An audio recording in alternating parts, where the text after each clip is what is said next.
Buonasera a tutti, Buonasera. sono Luca Fezzigna e oggi sono con Il nonno. il Big Boss. Big Boss. Il ritorno di Mauro è tornato dal suo bel viaggio in America, che poi magari avremo modo di farci raccontare in un'intervista tra bocchetto che magari organizziamo. Per oggi siamo qui per le Aspetta, spiegami un po' un trabocchetto organizzato. Vabbè, dai, perché no? Forse non dovevo dirlo ad alta voce. Comunque, Sì. siamo qui per le nostre ormai note vitamine del martedì. Yeah. L'ultima volta avevamo parlato con Sam, che ci saluta da dietro le camere, dell'affitto con riscatto e della motivazione che ti porta appunto a voler acquistare una casa. Sì. Oggi facciamo un passettino in avanti, rimaniamo sullo stesso tema. E gli argomenti di oggi: Finanziamento, finanziamento, quindi le parlare. banche. Esatto, Quindi, un mondo affascinante. sì, e lascio volentieri a te la parola. Sì, è un mondo affascinante, anche perché ero negli Stati Uniti e ho vissuto quello che hanno da quelle parti, che è tutto diverso di quel che viviamo noi. Però la nostra realtà qui in Svizzera è una realtà tipico svizzera, dove cerchiamo di creare dei cuscinetti. E non è raro che le persone che vogliono comprare casa, l'hai vissuto anche te a diverse riprese, si trovano confrontati con questo tema della sopportabilità. Tema della sopportabilità che fa sì che tanti svizzeri non riescono ad acquistare una casa. Che cos'è la sopportabilità? Ecco, bravo, che cos'è la sopportabilità? Come dicevo prima, la Svizzera vuole i cuscinetti ed è un cuscinetto. Cos'è l'idea? L'idea è che se i tassi di interesse salgono, comunque le persone che comprano una casa ce la possono fare. E uno dei principi è quello che i costi dei debiti bancari non dovrebbe superare 1/3 del salario. Dunque facciamo un esempio: se una persona guadagna 100.000 franchi all'anno, i debiti ipotecari, che sarebbe la casa, ma anche il leasing, magari i debiti della carta di credito, che tutti questi debiti non dovrebbero superare 1/3 del salario lordo. E questi sono dei calcoli che hanno fatto e possiamo dire va bene. Il problema cos'è? Che questo del debito ipotecario non calcolano il tasso che hai oggi, però calcolano un tasso teorico, questo tasso teorico del 5%. E noi diciamo, ma come? Se negli ultimi anni abbiamo avuto 1%, 1,5%, 2% di tassi ipotecari, perché calcoliamo al 5%? E l'idea è che se c'è una crisi, dovessero aumentare i tassi, vogliamo essere sicuri che la famiglia svizzera non avrà problemi economici, non deve vendere la sua abitazione, eccetera, eccetera. E ci sta come ragionamento. Il problema cos'è? È più difficile. È più difficile qualificare. Sì. Se, facciamo un esempio, hai un debito ipotecario di $500,000, oggi al 2% ti costerà 10.000 franchi all'anno. 10.000 franchi all'anno diviso per 12, siamo sui 800 franchi, no, 850 al mese. Se invece calcoli al 5%, fa 25.000 diviso per 12, 2.080 franchi al mese. E quindi dici, ma ascolta, ma devo pagare 800, però calcolano come se dovessi pagare 2.000. Sì, per sicurezza.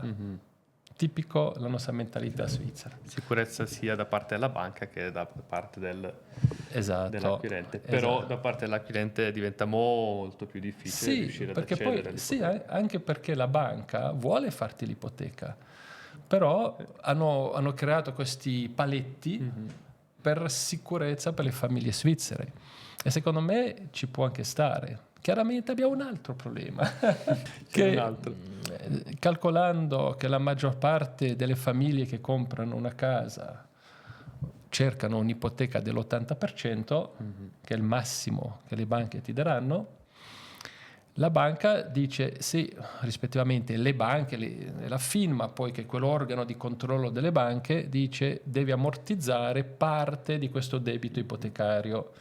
Quindi in più del 5% per gli interessi calcolano 1% per l'ammortamento e poi dicono sì, però avrai anche delle spese, manutenzione, gestione, Quindi aggiungiamo un altro e quindi 1%. un altro per cento.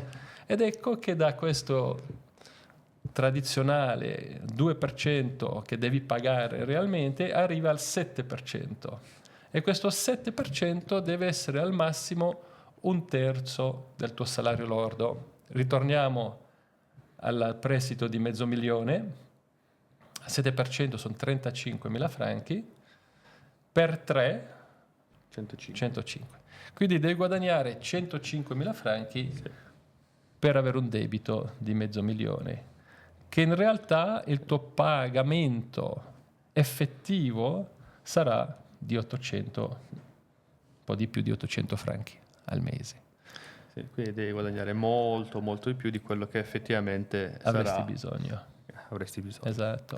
E questo le banche su questo tema hanno un po' di flessibilità, ma non tanto. Tipo, se la casa è nuova, allora possono calcolare meno di 1%, però sarà 0,8.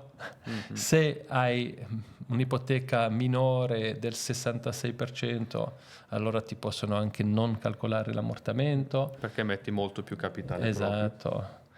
Perché poi ho parlato di un debito di $500,000, però in realtà quanto costa una casa oggi? Si parte dal $500,000. No, se è super le valli sperduto, ma sì. se no una casa oggi Meno di $1 milione. meno di $1 milione è comunque, difficile. Quindi parliamo di un'ipoteca di 800.000 franchi. sì. Facciamo un piccolo calcolo. 8 va? per 7, 56. 56, lo sapevo. 56 per 3. 106, 12, 6, 12, 18, 168. Dunque, per comprare una casa di $1 milione, calcolando che hai 200.000 franchi di capitale Da proprio, parte, sì. devi guadagnare 168.000 franchi All'anno. all'anno. Sono tanti quelli che guadagnano 168.000 franchi? No, non tantissimi. Chiaro che tante volte marito e moglie, poi hanno ereditato, quindi possono diminuire il debito ipotecario. Magari hanno terreni, un altro appartamento che devono vendere. Esatto, quindi spesso lo chiamiamo un castelletto. Però, cos'è uno dei nostri problemi? Questo adesso parlo proprio a voi che ci ascoltate. Tante persone arrivano da noi e non hanno nessuna idea di questi calcoli. Diciamo, 1 su 10 ha già fatto dei passi con la sua banca. E noi ti consigliamo, tu che ci ascolti, ti do del tu, ti consigliamo di andare in banca, andare a discutere. Tutti hanno un po' il loro banchiere di fiducia, dove uno deve familiarizzarsi con questi calcoli e avere un professionista. Noi lo possiamo fare, però è anche buono andare dalla banca, dove il banchiere dimostra con i formulari, devi portare i documenti, l'estratto dell'ufficio esecuzione e fallimenti, devi portare 3 buste paga di 3 mesi, devi portare la tassazione dell'anno passato, l'anno scorso, l'ultimo anno che hai fatto la tua tassazione, e sulla base dei documenti la banca ti farà un calcolo abbastanza preciso. Abbiamo un caso adesso che ci è arrivato così ed è stato geniale, avevamo già chiarezza esattamente dove poteva arrivare. Adesso i banchieri non sempre hanno piacere di fare questo lavoro accademico, perché dicono sì, vabbè, dopo compra, non compra, abbiamo lavorato per niente. Però soprattutto se il banchiere di fiducia magari conosce già la tua situazione economica, ti segue da tanto. Esatto. Dopo, secondo me, non è sbagliato andare da 2 o 3 diverse banche, però cominciare con colui che ha già i tuoi conti, che può già farti un calcolo un po' preciso.